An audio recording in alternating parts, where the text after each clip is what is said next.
the residents of Vrindavan, the reason why they never left Vrindavan to come and live with Krishna in Dwarka is for Krishna's pleasure. Because the nature of love is there is no consideration of what I want. There's the only consideration of what will please Krishna. Because the Vrajavasis, they knew Krishna's heart so deeply because he was revealing his heart to them. They understood that nowhere else was Krishna so happy and so pleased as in the forests of Vrindavan. They only yearned for Krishna to return to Vrindavan because they knew that is where he is the most happy. They only remained in Vrindavan through those long years of separation because they knew that that's where they could best give pleasure to Krishna.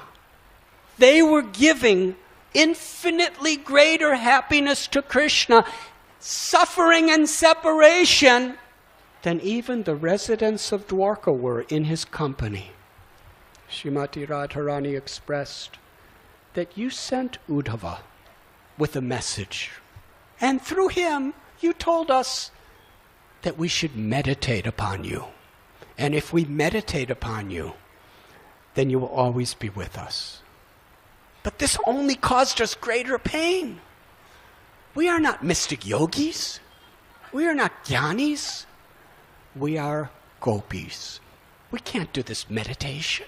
We want to serve you. Cannot you see that we are drowning in an ocean of separation from you, and we are being devoured by the gigantic Timangila fish of our ambition to serve you? Is it not amazing, Krishna, that you don't come back to Vrindavan? Is it that you want to kill Nanda, Yashoda, and all of your friends by not returning? Or is it that you want to enliven us by coming back? Have you forgotten the love of your mother, the love of your father, the playful joking and friendship of your gopas? Have you forgotten the forests of Braj where you performed the Rasa Leela? The banks of the river Yamuna, the hill called Govardhan? Please restore our lives and return to Vrindavan. Srimati Radharani said, I do not care anything for my own happiness or unhappiness. I just want to see all your devotees happy and living again with you. Because she knew that is what gives Krishna the greatest happiness. And then Jagannath from his chariot was speaking to Lord Chaitanya in the role of Sri Radha. And he said, day and night I cry and cry and cry in separation from the residents of Vrindavan. How can I keep away from you? I know your love for me. I know that the nature of your love for me is so deep that you cannot live without me. Therefore, just to keep you alive, I pray to Lord Narayan. And by the magical, mystical powers of Narayan's mercy, every day I come to Vrindavan, unseen, to perform pastimes with you. And that is why you feel my presence at all time.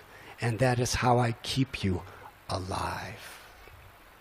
I'm only in Dwarka for the pleasure of the members of the Yadu dynasty. But my own pleasure is only with the residents of Vrindavan. How I long to be with you again. But I don't want Vrindavan being attacked by all these armies and military kings. I've already liberated Kamsa and so many others. There's just 2 or 4 left.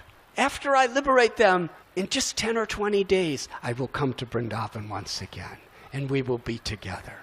This is Ratha Yatra. Sri Chaitanya Mahaprabhu through Krishnadas Kaviraj Goswami, revealed by Srila Prabhupada, is explaining the ultimate rasas of the spiritual world being manifested in Ratha Yatra.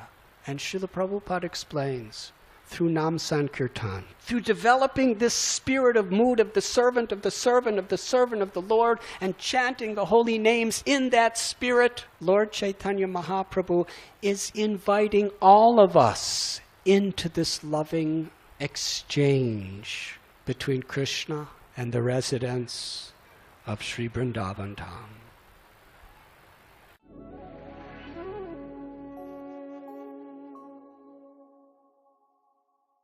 You were listening to Radhanath Swami on thesacredconnect.com.